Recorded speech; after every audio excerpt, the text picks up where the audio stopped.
Good morning, everybody. So, today we're going to go over just the effects that different foods have on your not only your mood but your energy levels. So, basically, we're just going to give different examples of what is composed of these foods and how that can directly affect your mood. All right, so we'll just hop right into it today. And I want you to keep in mind as I go through these that these are not a complete list of everything. I just kind of wanted to highlight a few that really kind of stuck out to me and will hopefully directly translate to your dietary habits. But don't think that this is a complete list. All right. So the first one that we're going to get into, and we're talking about first off, is just boosting mood. So say you feel down, depressed, you feel run down. These are foods that should help it.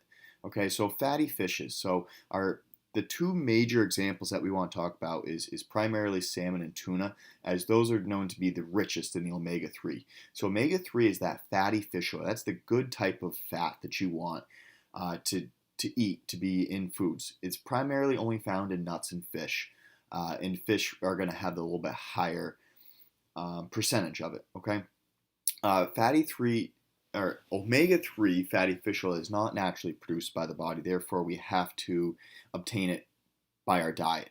Okay, there are also pills that you can take. There's just omega 3 or complete omegas, which is omega 3, 6, and 9. However, I just like to steer people away from supplements when you can obtain these nutrients and minerals and vitamins just by eating a healthy diet, because it's also going to fill you up as well. Okay, so the release of the natural fatty acids into your body is directly related to lowering that depression. A lot of people don't eat as much fish, and especially fish in the winter, we find. People eat a lot more fish in the summer. So try to keep this in mind when we move towards those colder winter months, is to try to have fish at least once a week. And once again, I'm going to reiterate that fact that salmon and tuna aren't our complete list, but those are just your highest percentage of omega 3 that's going to be compiled in those fish. All right. Dark chocolate. Oh, everyone's got their mouth water now looking at this slide. Okay, so the big thing I want to talk about with this is, and you'll see it on the third bullet point there, is we're talking dark chocolate. And to be considered actually dark chocolate, it needs to be 70% or more cocoa. We are not talking milk chocolate. You are not going to have the same benefits in milk chocolate. It's just layered with more milk, with more added sugar. It's not going to have the same benefits. Uh, the sugar, the natural sugar that is in this dark chocolate, is going to improve your mood very quickly because it's immediately going to get into your bloodstream and it's going to affect your brain very quickly. Try pairing this up with newts. Yeah, that's a new one for me. Pair it up with nuts or fruits. This is going to help you feel fuller, and almonds combined with dark chocolate is one of those uh, just one of the best combinations you could possibly have, because they just feed off each other. The fiber, the healthy fats, the natural sugars. This is a very low caloric snack that you can have that's going to increase your mood. It's going to help you feel fuller longer, and it's going to hit a lot of those, such as the fiber, the minerals that you don't typically get throughout your normal food. A lot of Americans are extremely deficient in fiber. So kind of branched into nuts there as well. But going back to that first, as you see, I like to jump all over the place. Dark chocolate is high in health promoting flavonoids, which have been shown to increase blood flow to your brain, reduce inflammation, and boost your brain health, all of which are going to support your mood regulation. Regulation is kind of another key word there, as we want to try to look at foods that aren't going to spike up your mood and then drop your food, or drop your mood. Jeez. Um, that would be what milk chocolate would do, is that those added sugars would spike up your mood real quick, get you healthy, and then you'd crash. That's what dark chocolate is not going to do, and we want to avoid those foods that are going to spike you up and then crash you. Okay, so mood regulation is kind of our keyword as we go through a lot of this as well. Fermented foods.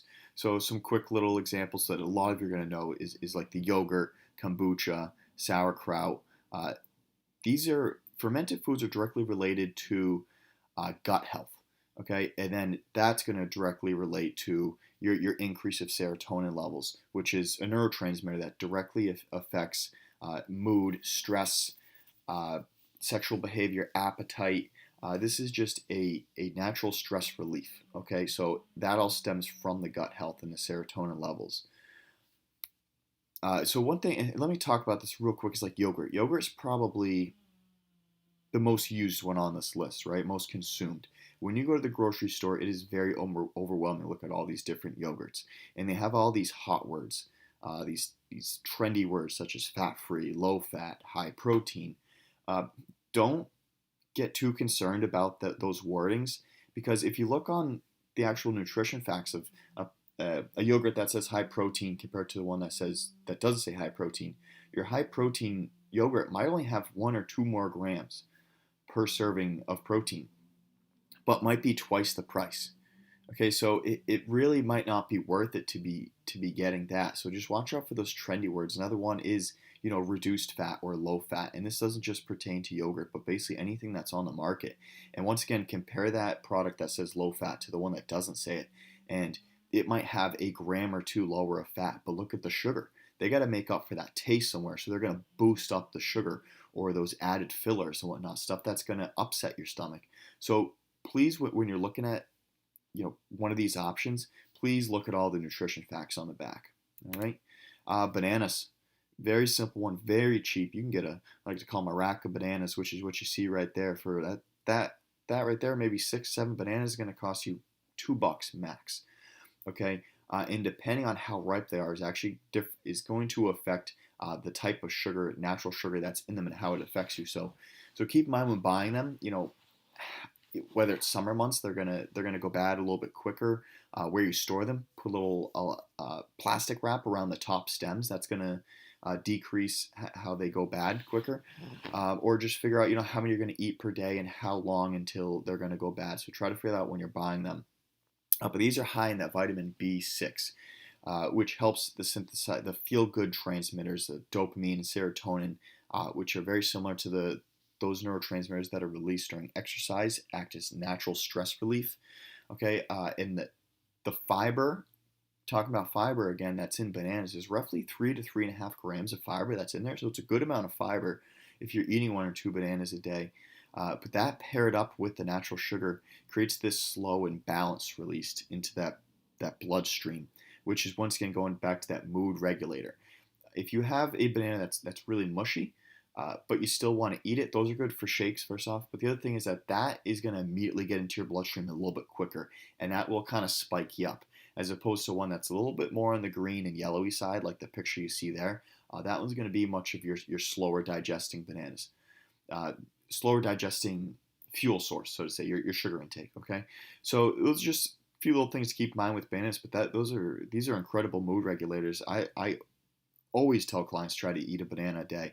And once again, going up with that pairing, try to pair this up with maybe some peanut butter or a nut, and then you get some healthy fats in there as well. And a banana is going to have 25, maybe even up to 30 grams of carbs. It's got your good sugars, and that's why you get your fiber. So that's like a complete pre-workout meal right there with some nuts or peanut butter, right? You don't need a whole lot of protein before a workout anyway, but you do get a little bit of it with the nuts or the peanut butter, whatever it is that you're eating. Berries. Yeah, and you're seeing a very common theme here. It's just your unprocessed shopping perimeter foods that come from the ground, that come from a tree, that come from a bush, your natural foods that you can just pick and eat, wash them, right? So in the extremely low caloric intake that a lot of these have as well, which directly relates to all of our health concerns.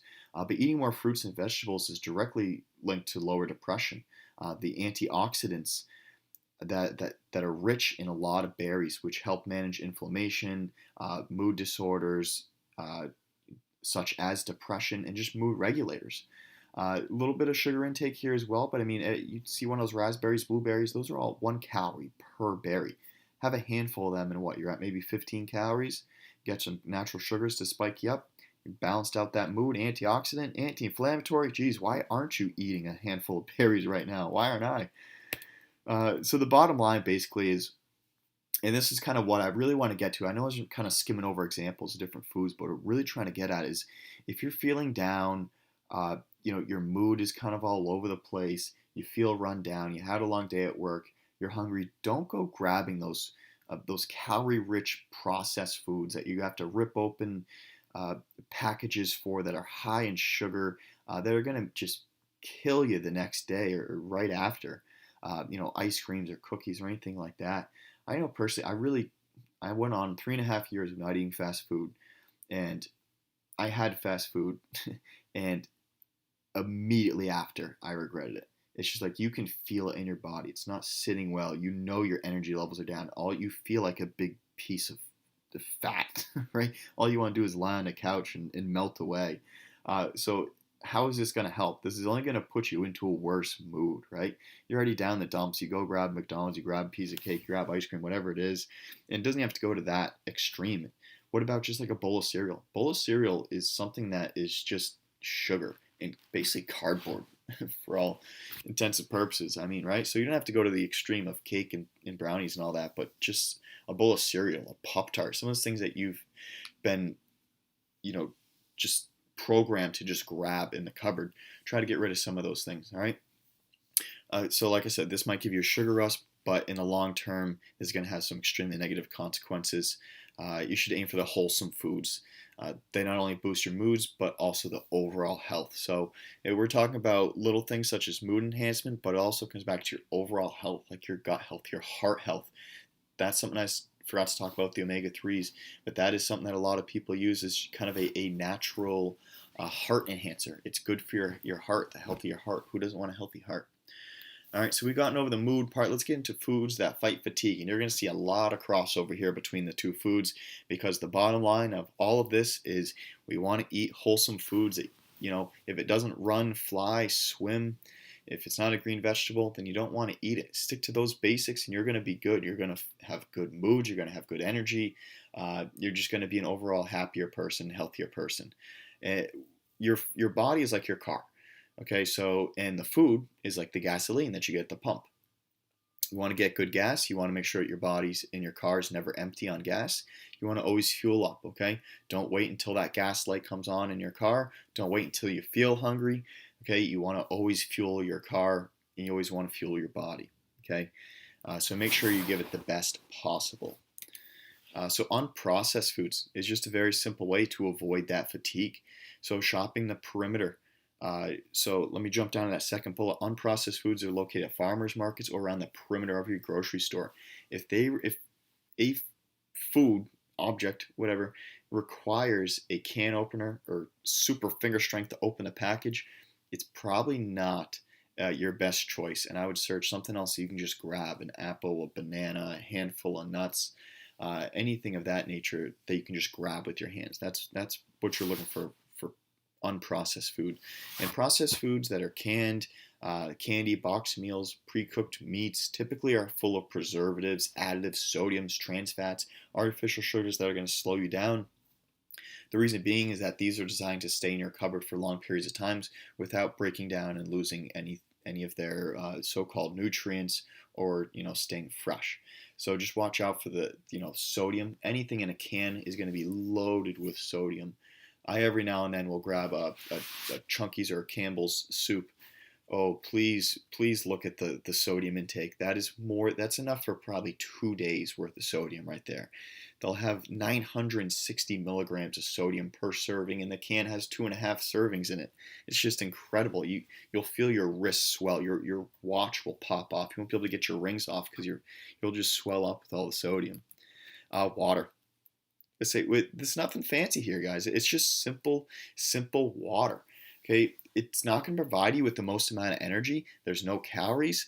Okay, but it helps facilitate the energetic process in the body, which is energy itself. Okay, and I could do a 5-hour presentation on all the benefits of water and how it helps regulate the body temperatures, increase your blood flow, gives you more energy in different ways. But sip on water throughout the day and try to just, if you're a big coffee drinker, soda drinker, just juice drinker, substitute just one of those a day for your water. And maybe every week or month, or depends on how quickly you want to break this habit, just slowly branch into that. Okay. Lean proteins. Big word here is the lean, okay? I love my chicken thighs, but that is not a lean protein, Okay, red meats, that's not a lean protein. You have a lot of saturated fat in red meat, which can clog your arteries. I'm not saying completely stay away from red meats, but limit them. Limit them to once a week, maybe once every other week would be even better. Once every month is even better. Uh, and chicken thighs just have a lot more fat on them, okay? Especially if you cook them in the oven or in a pan as opposed to on the grill. The fat doesn't seep out, it just cooks in the fat, all right? Uh, which we kind of broke into right there. So, I mean, your lean ones, your leans, which is everything you're going to see here. So, we got some salmon there, we got some lentils, we got what is that? Mahi mahi tuna, something of that nature. Eggs, chicken breasts, some yogurt, um, turkey. Those are your big lean proteins. If I were to order them, put them in the best possible order, I'd say chicken breast is your leanest, is your best source. Fish, such as your salmon, what we went over, tuna, would be my second source. Third source would probably be eggs. And my fourth source, and this is something that you don't want to have too much, as I already explained, but an extremely lean ground turkey or hamburger. Yeah, that's my number four on that list. Okay, that's what I would go with. Uh, many benefit, like we already talked about, the high omega-3 fatty acids that come in the fish, some of the pills, even a little bit in eggs. Uh, Major benefits, not only mood suppression, we'll say, and just general heart health, right? So that is it. Those are just, and like I said, that's not a full list of absolutely all these foods. What you really want to think about, and I'll go back to it real quick, is maybe I didn't have a direct one. Well, let's just look at the bottom line. I mean, it's very simple. Look at this very last bullet point there. Aim for wholesome foods that are shown to not only boost your mood, but your overall health. So if you're worried about your mood, you're probably just not eating the best. And if you feel low on energy because you're not eating the best. So it's not always directly related to, people try to isolate other events that are happening in their life. And yes, I'm not saying that stress and other events in your life don't affect this, but those are probably can be directly related to what you eat. So if you eat bad, you're not going to work out as much. You're not going to have as successful workouts. You're going to lead to other poor nutritional habits. It's going to lead you into thinking negatively about certain situations, whether it's work, family, financial reasons. So it can just put you into, it just stems out, it branches out and becomes this horrible tree that you don't want to go down.